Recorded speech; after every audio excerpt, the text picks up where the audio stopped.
everybody. Here we are again for another Mavens Do It Better podcast. And I am super excited to have Laura Ann Masura on. This podcast, as you know, is where we interview mavens who bring an extraordinary light to our world. So Laura Ann, thank you for coming on the show today. Hello. It's my pleasure. Hello to you. Yay. Well, so first of all, we got to meet at a dear friend, mutual friend's birthday party that happened sort of in the midst of, but pre-pandemic, I guess, if you will. Yes. Sort of in the middle of everything going on when we all figured out that this was happening in Joshua Tree. And I got to meet Laura Ann and also try some of her jams. And you have an amazing business. Wow. Thank you. I know. And it was kind of an accidental thing that just happened out of something I enjoyed doing. Right. So I made jam kind of for fun, and it ended up becoming a job, and over the years it's just grown a little more and a little more and a little more. Mm-hmm. And organically, as they say in the biz. All puns intended, right? Yeah. all puns intended. So it's been something I've done since I moved to California. I'm from Chicago, which is where our mutual friend is from. That's where Allie Sue is from. Yes, shout out Allie Sue. Yay. Yes. Thank you for the wonderful last party before the shutdown. It's so funny. I've been so grateful for that get together because it was for everybody listening, right before this happened, we all kind of knew something was coming. And at that point, some places had already shut down. It was literally the weekend before the Tuesday that all of California got laid off, right? Right. So they were doing a slow close, and then there were some hotspot areas. So it was interesting because it was a birthday party with people that flew in from all over. So there was definitely my first taste of hesitance to shake someone's hand or give someone a hug. Yeah. It's really interesting because we barely had any information about this. So I wasn't sure how to do it. And yeah. But I'm so glad I got all those last hugs in, and no one's sick, and we had a wonderful time. The music was lovely, and it's always so nice to meet other people. I don't know if it's just getting older that your filter gets better as you get older, but this was our mutual friend's 50th birthday party. So most people were clocking in about that same age, a little more, a little less on either side. Yeah. But I have found that even if you go to a friend of a friend's party, there seems to be a lot of, mutual things in common, or it's already your tribe. So I think there's also something to having the friends where you don't need a filter because they already do it for you. They already weeded out all the cool people, so it was just a get together of super cool people like that. But no, I agree with you completely. It was one of those. It was sort of the last big gathering that I've been to for sure. And where did you? And I'm so glad. Oh, it was totally. Lovely. It was really, really lovely and fun to celebrate a friend. And so many people now, it's so many events and things that we're having to find alternatives for celebration. Yes, up absolutely. in virtual land of celebrations, and also dealing with funerals and graduate things that usually we would gather for. So yeah, it was very special that we got to do that for sure. And I got to meet you, which was so great. Where in Chicago were you?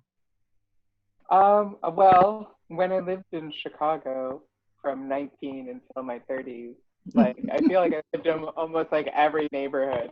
Yeah. I'm one of those people that when I go back with someone, from here or someone new to the city, and you're driving through or taking them places, it's I live there, I live there, I live there, I live there. Yeah, right. I lived in Wrigleyville for a while. When I left, I was in Wicker Park, and I lived up in Uptown. Yeah, I mean, I was all over the place. Okay. Yeah, I the Yeah. reason I ask is because I went to high school in Wheaton. Oh, So I grew up in Elk Grove Village, so I okay. went to Elk Grove. Yeah. Yeah, Go yeah. Grove. Go Yeah, Grove. No, I'm kidding. yeah, yeah. I went to Wheaton Central when it was still Wheaton Central before it became Right. the what is it, Mariano's grocery store that it is now. So Oh, wow. That's crazy. yeah, it's kind of wild. It was middle school, and then it was in sort of disrepair for a while, and then they eventually sold the land because the land was really, you know, valuable. And now, yeah, it's like I think part of the gymnasium you can still see in the grocery store. I haven't been there, but yeah, Wow. so funny. That's Yeah, kind but of awesome if they would have just like left the basketball hoop up or something. yeah, totally. I know. Shoot a couple baskets while you're like in the produce section. Yep, exactly. It's so funny. But yeah, so yeah, I have a Chicago connection as well. Yeah, I'm from Michigan originally, but then Oh, did high school in gotcha. Chicago. Yeah, no, that's cool. And so, you have your jam life, and then you had this whole other punk rock drummer life. Will you tell everybody about that Yeah. too? Yeah. Well, that's past lives. I Okay. wish I was still a punk rock drummer. I mean, I guess I could be, but I'm so busy. No, I'm kidding. Um, I was in a band and had a record label. Like in Chicago, it was mostly bands. Like Yeah. from my first my first band that I would call like a real band was probably in my 20s. So I started like late in rock and roll world at like 23 maybe, and then I was in like band after band and toured, and that's how I got into the service industry, Okay. which kind of changed everything because I guess I've always been interested in cooking. Like Mm, I've always enjoyed cooking, and right. being from the Midwest, Yeah. we would go strawberry picking, berry picking, and then can everything. And Oh, this was something that I just assumed everybody did because it was kind yeah. of like, right, With a my grandma. Midwestern. Yeah. I know, and my mom, like Yeah.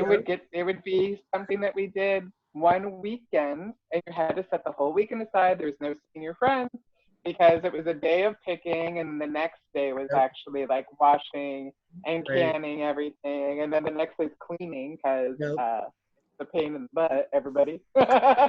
Yeah, and it was hot too, you know. I think I remember some of that. Yeah, You know, it was Midwest summers are warm, right? So it was hot. So right. I also remember, like, I have this vision. I don't think it's true of us doing it in like our bras and girdles. Well, that would be my grandmother. But like, I have a vision of everybody just like not wearing a whole lot of clothes and aprons, like, or like the least shift dress you could wear because it was so hot in the Right. kitchen, you Well, know? it makes sense because you have to do like all the water bath stuff. It's funny when I was a kid, like now that I understand more professionally, like the preserving process, right? Right.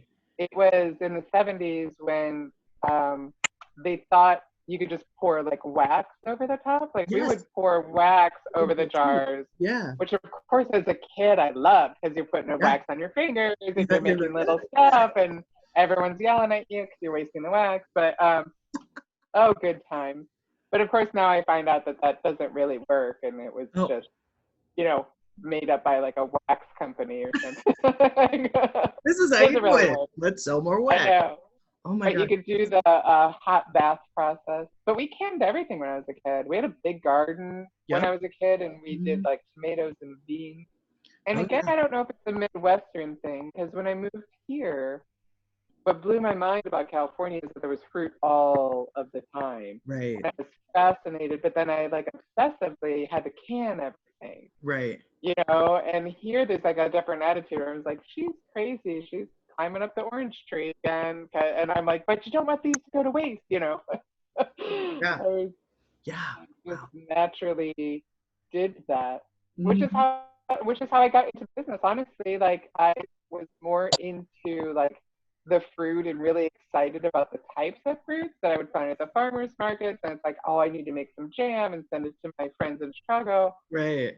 And then it just became kind of like a hobby. I went through an ice cream. I'm a foodie, so I went through an ice cream stage. I went through you know, a, and then in my jam stage, I happened to be working at a restaurant, and my boss. This is a Vietnamese restaurant, mind you, and my boss bought a breakfast restaurant, Okay. and I would bring the jams in and just sell them to my coworkers because you can't eat a dozen jams or however many a batch makes, right? Or you could, Right. I guess. Yeah. But since I was like going through my experimental phase, I would bring them to work and just sell them to people for $5 or something. Yeah. And my boss was like, "Oh, you should make the jams for my new breakfast joint."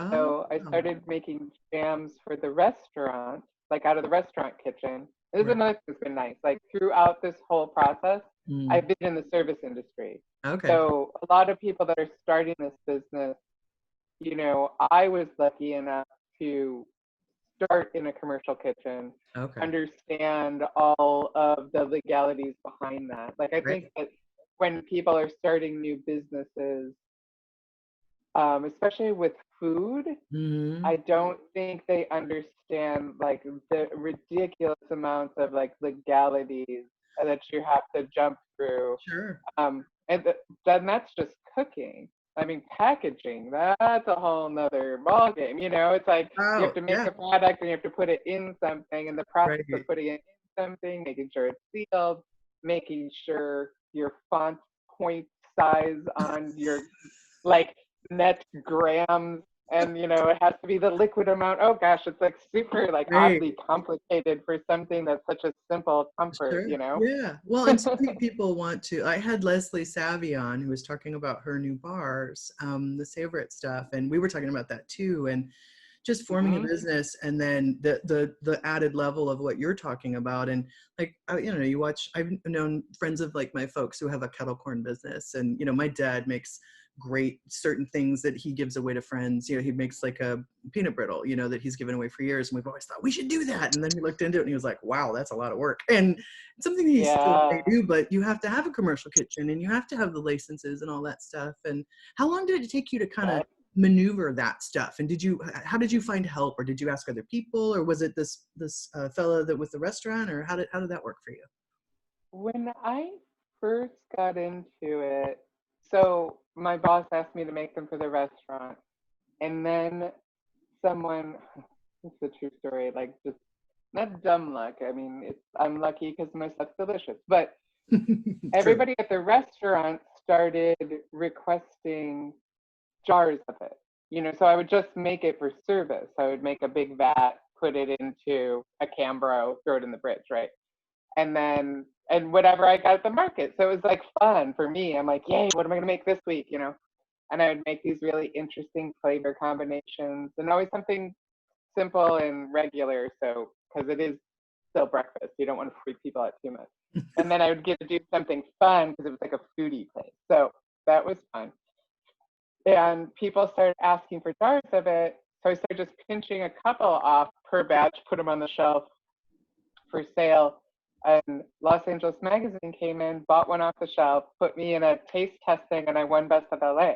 Oh, So I wow. know, like right out of the gate. So, no publicist, just tasty, delicious treat.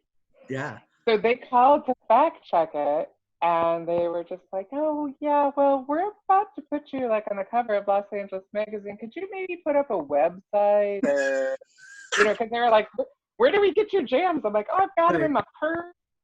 When I bartend on Saturdays at the Redwood for brunch, stop on by, pick one up." And they were like, "Yeah, could you be a little real?" And so Get I legit. was like, "Oh, okay, I'll build a website."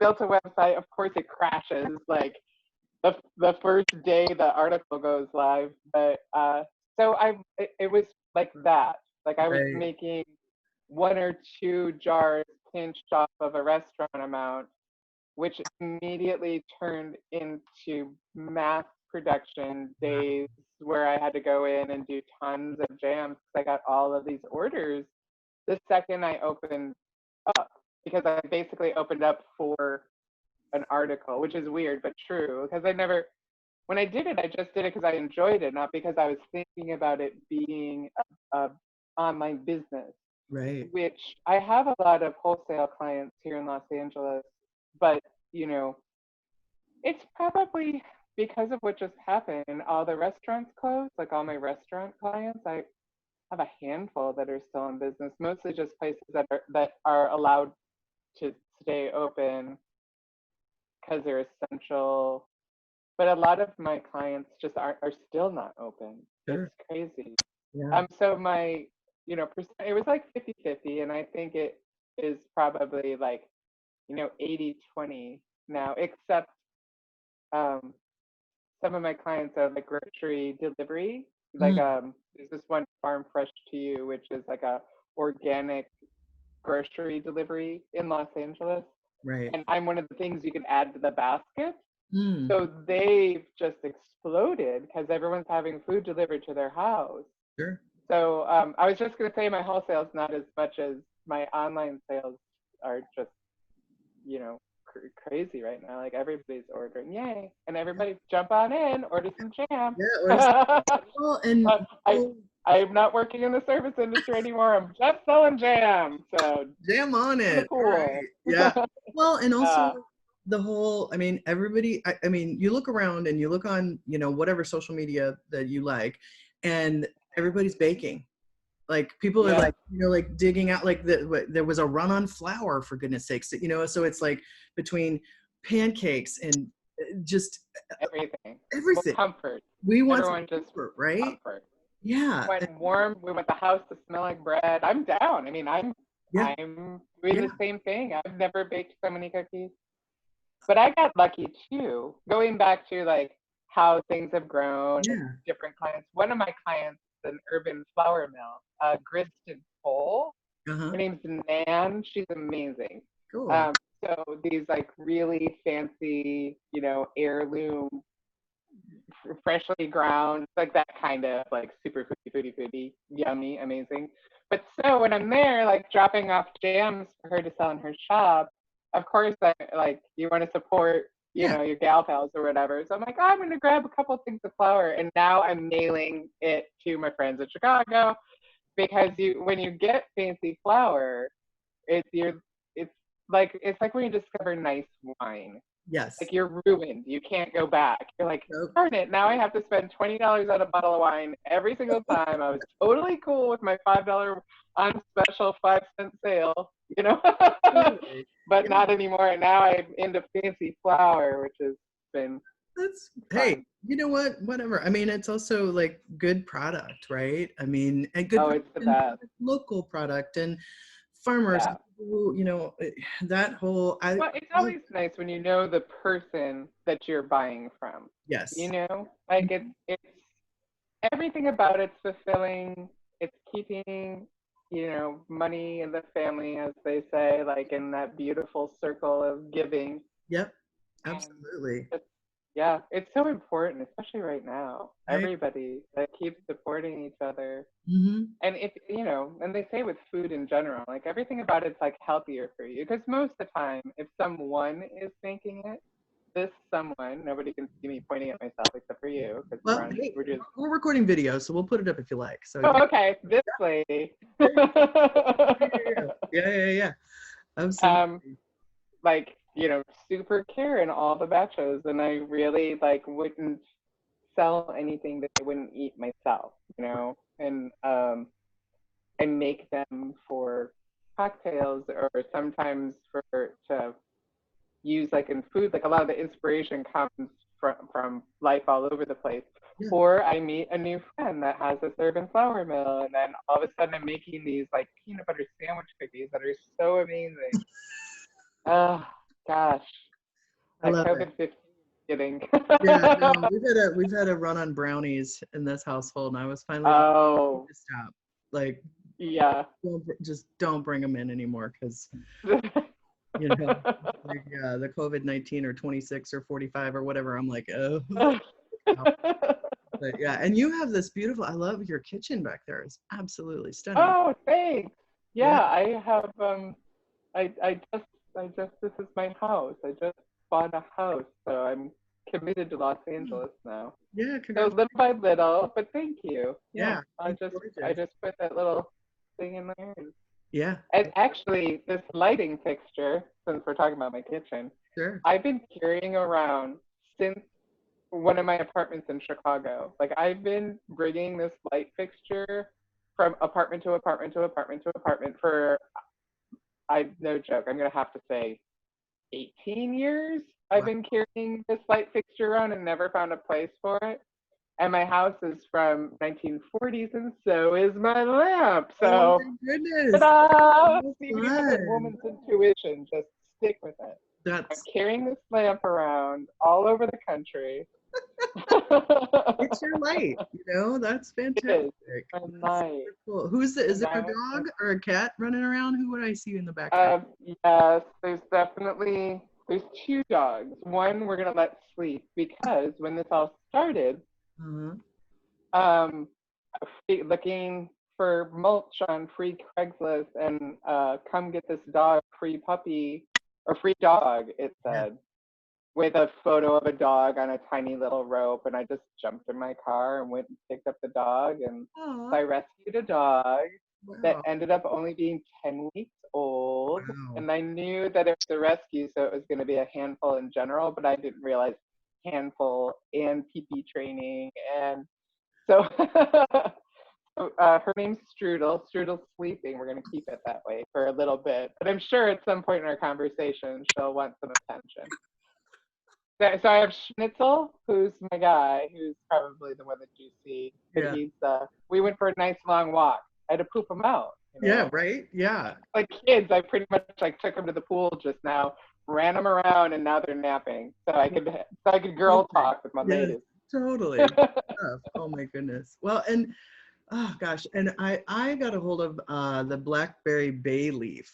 Oh my Oh goodness. yeah, By the way, it's, so thank good. you. It's Thank so you've got a lot of really interesting, apricot, ginger, blackberry bay leaf, blueberry basil or basil, depending on where you. you're talking, Yeah. from which Who country. knows where you're from? Yes, bourbon blood orange marmalade, cranberry orange holiday marmalade, and what is Granny Superstar apple butter? Is that where's that recipe from? Yes.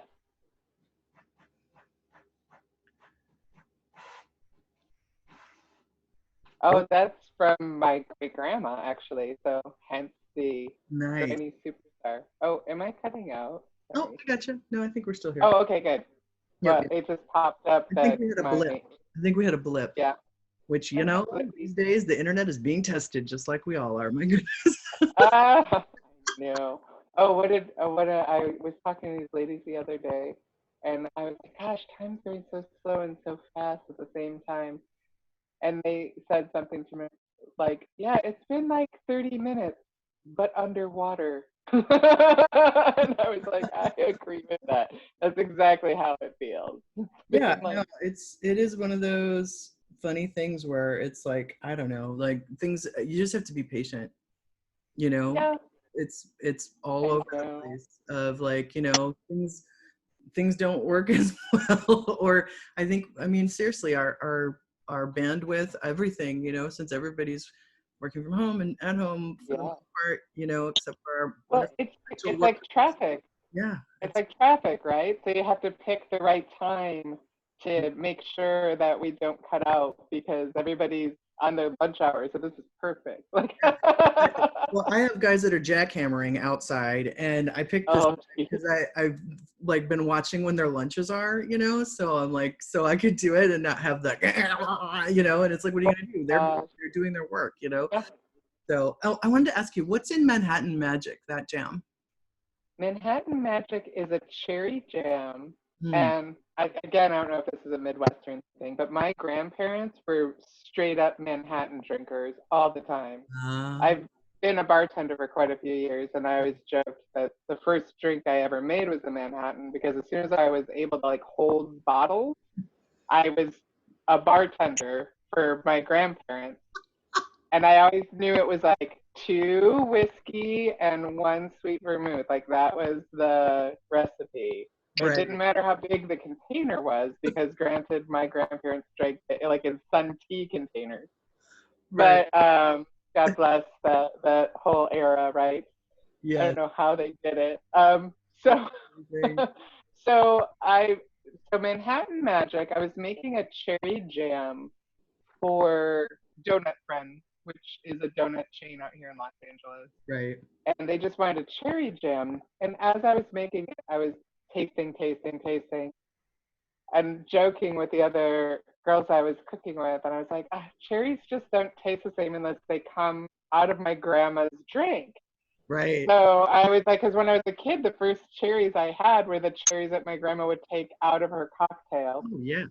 and hand to me on the little silver sword at whatever restaurant we were at, you know.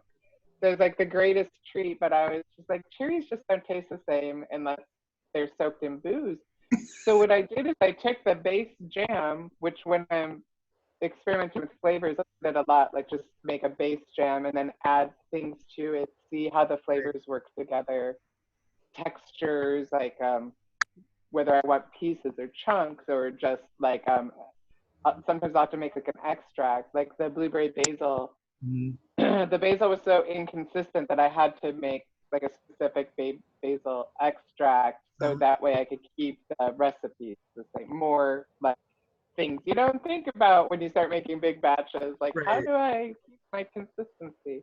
Right. But with the Manhattan Magic, I just literally poured a Manhattan in there. So when I make the big batches now, it's cherry jam, and I add rye whiskey, sweet vermouth, Wow. and bitters, just like you would a Manhattan. Get Because what I out. was going for is the cherry in a Manhattan. Yeah. So that's the story behind the name, behind the jam. That's awesome. It Oh my. was almost it was almost Grandma's Kisses Yeah. because a Manhattan, just a cherry of a Manhattan, is like Yeah. sweet kisses from my grandma. Yeah. But I went with Manhattan Magic. Actually, at first it was the Manhattan Project, and people are like, "What does this have to do with the movie Manhattan Project?" And I was like, "Okay, Manhattan Magic, it is."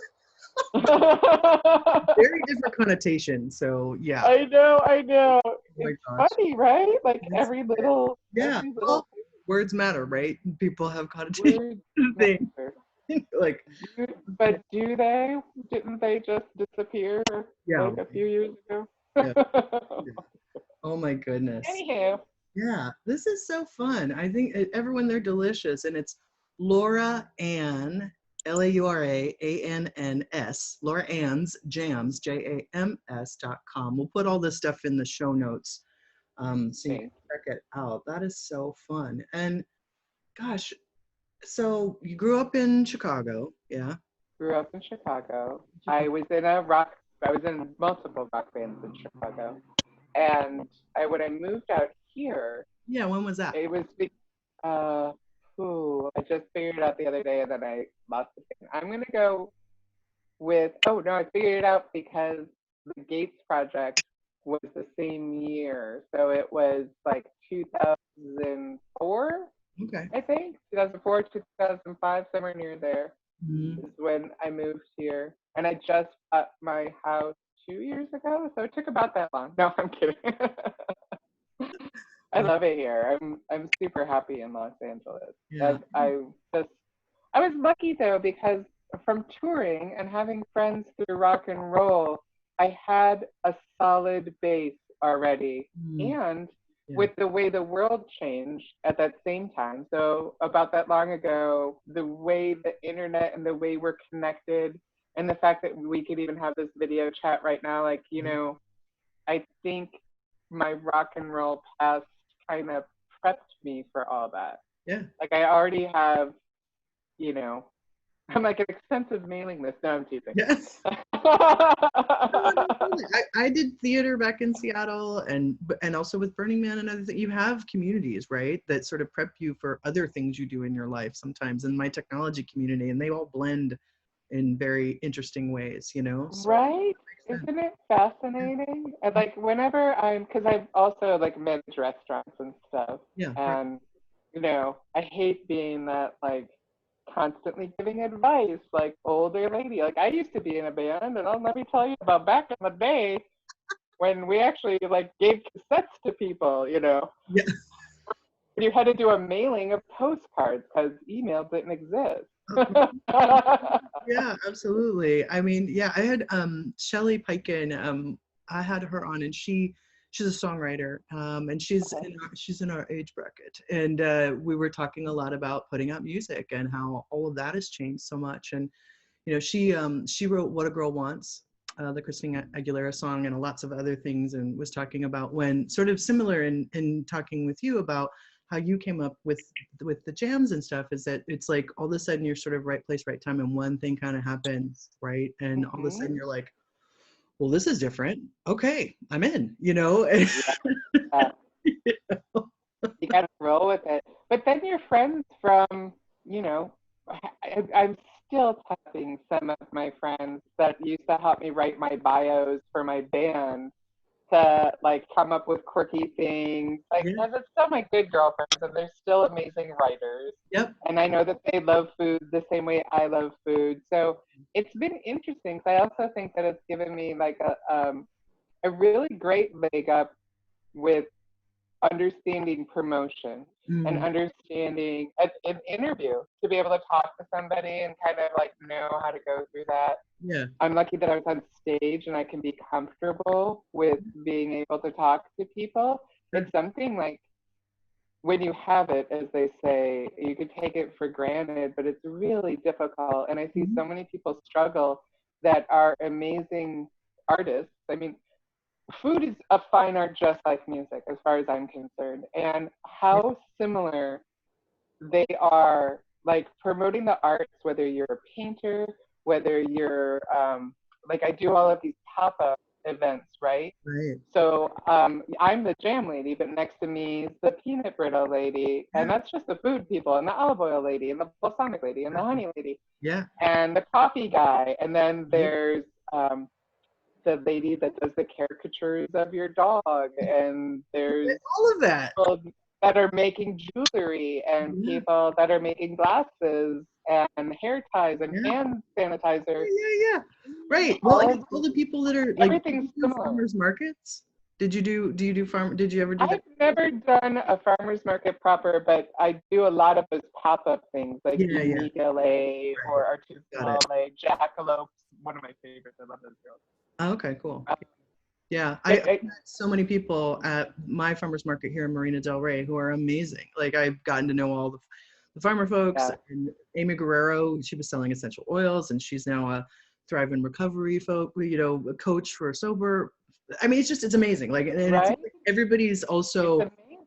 one thing, but they also have side hustles. Like everybody's kind of doing a couple of things too, and it's yeah, It's learn. our new world, girl. You Yeah, have to do a little bit of everything because if we didn't learn it before COVID happened, yeah, we all understand now that even if you think something's secure, it could be taken away in a day. yeah, Coming from the restaurant industry, like, oh right, gosh, with everything that's happening, my empathy is like yeah, broken yep, because these are people that already live check to check, yep, barely getting by, minimum wage, counting on their tip. And not only did your restaurant or cafe or whatever close completely, but it might not come back. Like, not only do you not have a job, but you might not be able to go back to a job. And yeah, I've been bringing a lot of people food. I've been like really helping out like the cleaning people. yeah, Oh my gosh. Like the trickle down of the amount of people that are just hurting, and yeah, it's so difficult. But I think if you don't have multiple income sources in general in life, yeah. whether you are a jam lady and I don't know, and I put Totally, out I'm with you. a book or I don't know, who knows what I'm gonna do. Yeah. No, I think Landscaping, we're girl, learning. landscaping. Yeah, that's what we're all learning about it. And I with my business, with marketing, I have the gamut of clients, that, from some of the largest technology companies in the world to folks who are individual contributor businesses, that are trying to figure it out. And like, what do I do now? I have this product or I have this service, and either, I'm trying to reinvent it, or I'm trying to go virtual or whatever, and it's about how to like take all the beautiful skills that you have that you may not be able to go back to, and how do you translate them into something that you could do. I mean, we all need to Right. pay for our lives. Well, monetizing things changed in a day Yeah, again. Like just how we did things has to change because yeah, there's a pandemic and we yeah, don't want to get each other sick, and we're thoughtful, wonderful people yeah. that are all in this together. Yep. So, Agreed. um, yes, I like going to concerts. but if I can't go, and that means that people aren't going to get sick, but I get to watch. Oh my gosh, what did I watch? I think it was like last week or something. It was Jill Scott and Erica Badu like Mm. did this like throw down, and they basically just played records and DJ'd and talked. And I felt like I was hanging out with my girlfriends, and I Yeah. love them both so much.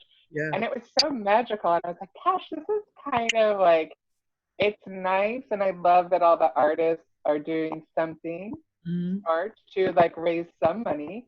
Yeah. Like even while they're on, they're like, hey, go to our store and buy a t-shirt, Yeah. you Absolutely. know, because Yeah. I love that. And watching people do it and also have a kid scream or have a dog bark or like you're like from your bed in your pajamas and you're like whatever, or like you're trying to do it yourself and you can't figure it out because usually you have an entourage of people that are like zhuzhing and whatnot and everything else. Yes. Like, I'm figuring this out with my phone and okay, let's do it.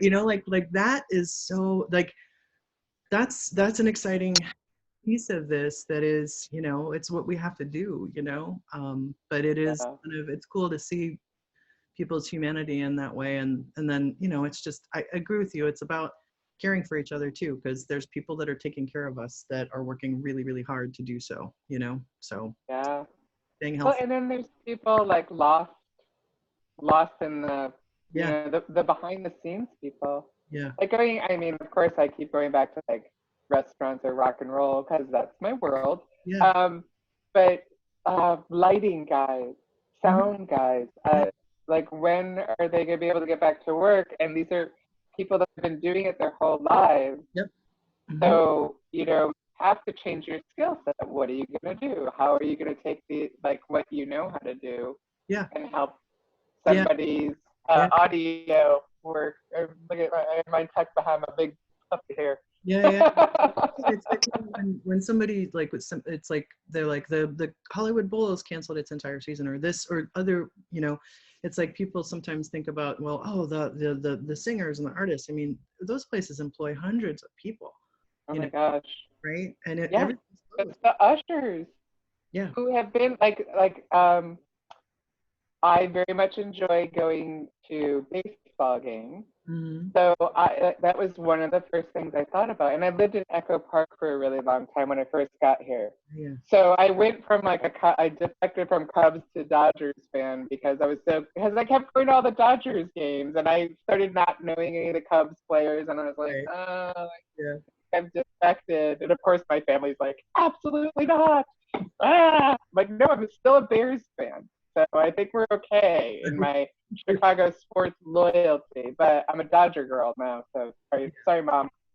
Uh, what's more like my sister? Sorry, Marge. Yeah.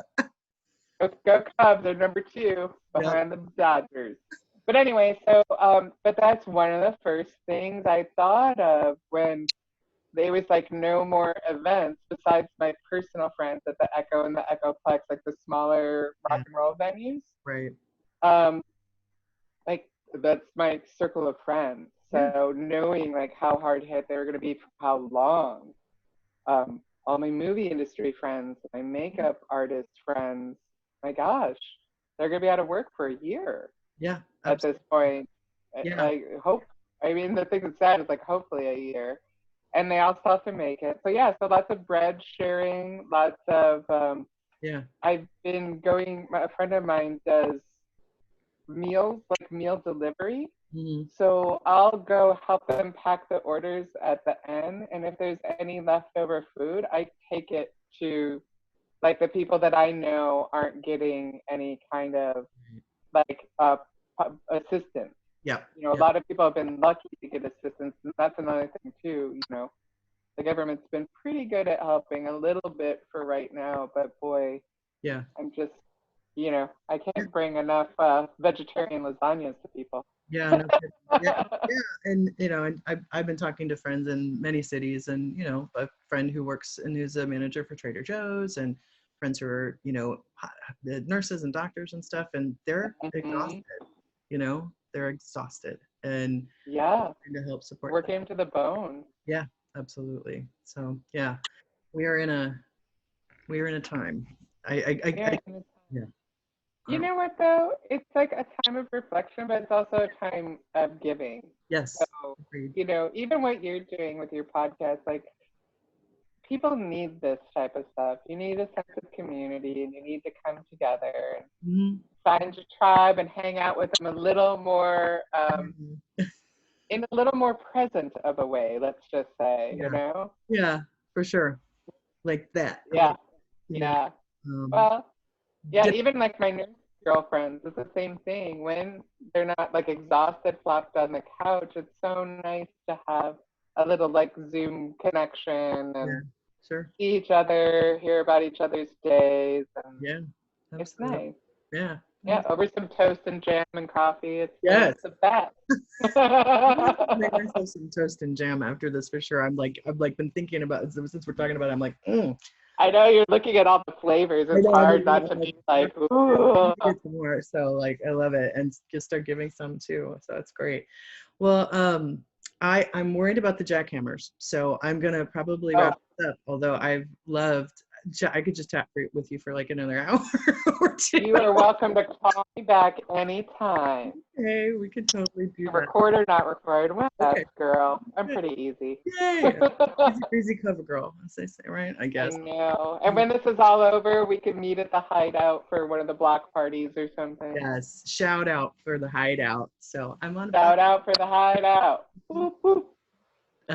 So anyway, yes. So the last question that I always ask everybody, and it is all about, I'm really interested in sparks and moments in our lives that seat us in who we are in the moment of today. And so curious if maybe you could pick one out for our listeners that's either person, place, or thing, but like some spark, some moment that really brings you to who you are in this moment right now from your past. You know what? I hope this isn't too like long, but I was in a terrible motorcycle accident, Oh, and there was a benefit concert for me that I think about this concert all the time because one of my friends heard I was in an accident and kind of well, put it together. And I come from a you know music what? I'm background, gonna have you so start. they reached out to. Yeah, hang on one Oh, second. We got a blip, and I great. wanna capture that. So and make sure we have a start stop. So I'm gonna ask you again. Yeah. That's okay. Do it. Lay it on me, girl. Yeah. So if there was a moment, a spark or a moment, I love sparks and moments, and something that seats you in today, person, place, thing, moment that says who you are. If you would share with our Okay. listeners. Yeah. Well, for today, well, no, during this time of reflection, you think about kind of these big moments that changed you. And in 2009, I was in a terrible motorcycle accident and almost lost my foot, and it was really bad. And one of my friends, a former bandmate, actually put together a benefit concert for me. And all of these people played the concert and gave money.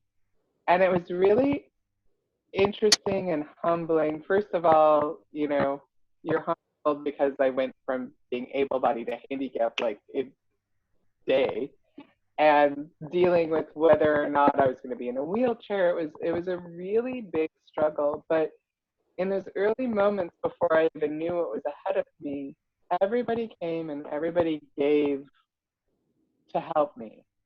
And this money that I made from this one concert lasted me, I'm not joking, like almost to like the day that I could stand and work again. Like it was exactly enough money. Like the universe gave me exactly what I needed just to get by. Nothing extra, no less. Like I never worried about like eating because I had this like little chunk of money. And I'm so grateful, and I feel like I'm personally kind of like public property because everybody donated to Right. me. Um, it made me able to navigate my life so much differently with so much more gratitude. Yeah. Not that I didn't have it before, but I think it's something that sometimes is inside, and you have these like moments that really let you bring it out. So I think like for me, the most life-changing moment was the day of that concert. And there was one point where I like got up on the stage and you look out, and it was at the Echoplex. It was like a couple thousand people, all just like giving me all of this love, like all at once. Yeah. And so I think about that. I'm gonna get all teary-eyed thinking I know about you're it, but making me misty. Yeah, that's it was wonderful, and actually kind of helped propel my company too. Because of that concert, there was a few articles about me. 'Cause it was like, oh, the Jam Lady, and it was this like kind of big concert. Billy Corgan played, so it was like this wow. huge Yeah. thing. Okay. No, it was awesome. It was amazing because whatever, I'm special. And like all these bands played. My gosh, it was a star-studded extravaganza, but it was just so special, and I really, I don't know. I'm still really grateful. Yeah. I wouldn't be here right now if it wasn't for it. I might have had to pick up and move, I don't know, to Arizona in my mom's house. Or Great. Which shout out to mom. so, But yes, but shout out to mom. So I know if something happened, I could move into your house in Arizona. But let's not let that happen. yeah. Wow. Well, thank you. Well, shout out to everybody who was involved with that. That's super wonderful. Yes. And thank you for sharing Thank you. that. That's a big one for sure. Wow. Was a big one, and Yeah. I give as much as I got, Yeah. and I'm always conscious of that, and really just try to spread the love, baby. Yep. Absolutely. Spread the joy, spread the love, spread the jam. Okay, she said Spread it. the jam. Pick out the jam. Yep, absolutely. What a delight. Thank you for doing this. I was so happy to meet you and eat your beautiful jam and also just have another chance to chat with you. And now it's over. We're going to chat lots. So there we go. So That's all right. Well, thank you so much. yeah, absolutely. Enjoy your jackhammering and your next batch of brownies. We'll see how that we'll see how that goes. Absolutely. Okay, sounds good. And we're going to put everything in the show notes for Laura Ann's wonderful jams. And everyone, that has been another wonderful, I think, episode of the Mavens Do It Better podcast. Here's to another beautiful day on this big blue spinning sphere. Wishing you all safety and good health, and take care of each other. And we'll talk again soon. Thank you.